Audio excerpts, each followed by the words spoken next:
देखिए, ईडी की एंट्री पर कांग्रेस अब सवाल कर रही है। कांग्रेस से राजस्थान का आवाम सवाल कर रहा था। जब डीपी जारोली ने कहा कि मैं तो बलि का बकरा बनाया जा रहा हूं, ये तार कहीं और जुड़े हैं। जब राजीव गांधी स्टडी सर्किल के लोग, जिनका कोई अधिकार नहीं था, उनके सुपरविजन में रीट की परीक्षा कराई गई।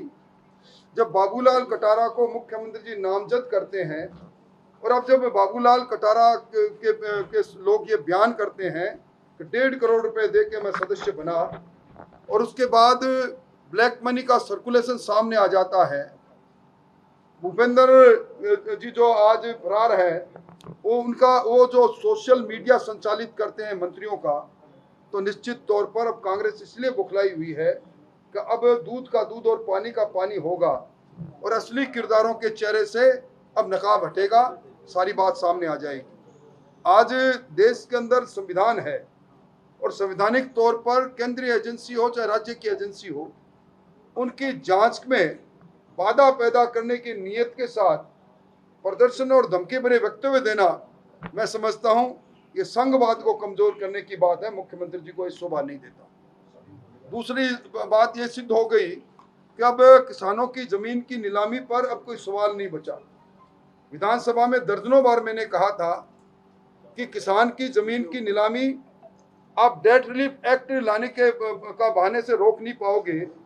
और अभी 19,000 किसानों की नीलामी की बात है, एक कुर्की बात आई है। नेशनल बैंक और शेड्यूल बैंक के 6 लाख से ज्यादा किसान, जिनकी फुट्टी कौड़ी भी, जिन्होंने दिसंबर 2018 को फसली ऋण लिया, माफ नहीं हुई। अभी 1,13,000 किसानों के खाते एनपीए और हो चुके हैं, वो भी नीलामी होगी। और सरकार का अब किसान विरोधी चेहरा भी सामने आ गया है। 11 तारीख को सुनील पायलट भी अपनी पार्टी के ऐलान कर सकते, किस तरह से बीजेपी देख रही है? ये वो सचिन पायलट क्या करते हैं, ये उनका खुद का निर्णय है। कांग्रेस का अंतर्द्वंद हमारे सामने है, और 11 तारीख को कई उन्होंने काम किए हैं, और 11 तारीख को कौन 9-2-11 होगा वो समय बताएगा। पर ऑटो पायलट मोड पर उनका विमान उड़ रहा है, कहाँ रुके उतरेगा ये मालूम नहीं। और मैं ये जरूर कह सकता हूँ कि अंतर्द्वंद आज भी जारी है, एक दूसरे को अपमानित करने की बात आज भी जारी है।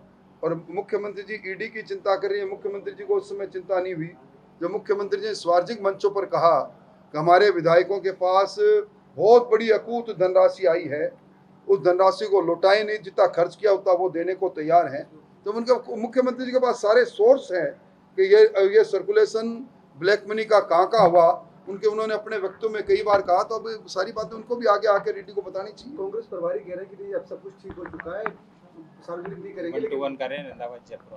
चाय के प्याले में तूफान दिखाई नहीं देता, पर चाय का प्याला जब खनकता है तो सारी चाय बाहर गिरती है। इसलिए ये सारी बातें कुछ रखा नहीं। आज भी आप देख रहे हैं सचिन पायलट के वो मुद्दे, जिन मुद्दों को लेकर उन्होंने जन संघर्ष यात्रा की थी, उन्होंने अपनी ही आरपीएससी को संदेह के घेरे में और भ्रष्टाचार के आरोप में जड़ा था। उन्होंने पेपर लीक में ऊपर तक के तार होने की बात कही थी।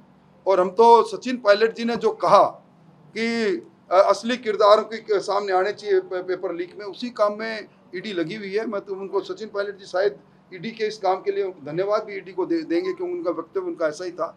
और अब अगर वो वापस जाके और सुलह की बात करते हैं तो निश्चित तौर पर मुद्दों की बात नहीं थी, फिर किस्सा कुर्सी का था। और किस्सा कुर्सी में समाधान तब होता है जब सत्ता में किसी न किसी तरह की सहभागी की बात होगी। तो अगर किस्सा कुर्सी में कोई बात हो गई हो तो मुझे मालूम नहीं।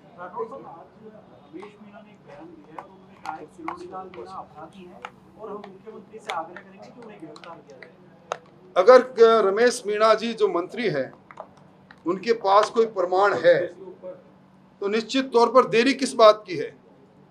किरोड़ीलाल मीणा भी अपराधी हो सकते हैं, हम सब भी अपराधी हो सकते हैं। और किरोड़ीलाल मीणा ने सारे उन बातों को सामने कर दिया जो बातें इन सब के द्वारा करते किए गए थे। आज जब किरोड़ीलाल के वार से घायल होने लगे तब उनको ये बात आई। अगर उनके पास है प्रमाण तो चुप क्यों बैठे हैं? सरकार लिए बैठे हैं, करो ना कार्रवाई, फिर देखते हैं। चुनावी साल में तो ईडी आती है, चुनावी साल की बात नहीं, जब कभी इस प्रकार के कृत्य होंगे तो एजेंसी अलग अलग समय में आती है। जब खुद इनके समय में इन्होंने सीबीआई के बारे में ये कहा करते थे कि इन्वेस्टिगेशन बहुत ठीक करती है, हम कहा करते थे इसमें कहीं न कोई बात है, और आज उन्हीं एजेंसियों के बारे में इस प्रकार की बात करते हैं। मुख्यमंत्री ने कहा है कि जब ईडी कार्रवाई कर रही है तो ध्यान रखें कि वक्त बदल रहा है, अधिकारी इस बात का ध्यान रखें। इस प्रकार की धमकी मुख्यमंत्री जी दें तो मैं भी कहता हूं कि भ्रष्टाचार में लिप्त जिनकी सरपरस्ती में सचिवालय ने सोना उगला, धन उगला, और जिन लोगों ने कमीशन में रिकॉर्ड बना दिए, वो भी जरा ध्यान रखें।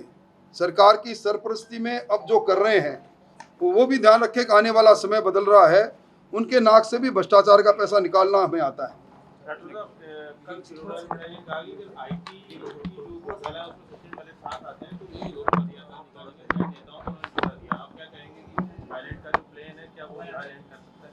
तो मैं उस बारे में कुछ कह नहीं सकता, पर पायलट साहब ने जो भ्रष्टाचार के खिलाफ मुद्दे उठाए हैं, बुनियादी मुद्दे, उन पर उनको खड़ा रहना चाहिए।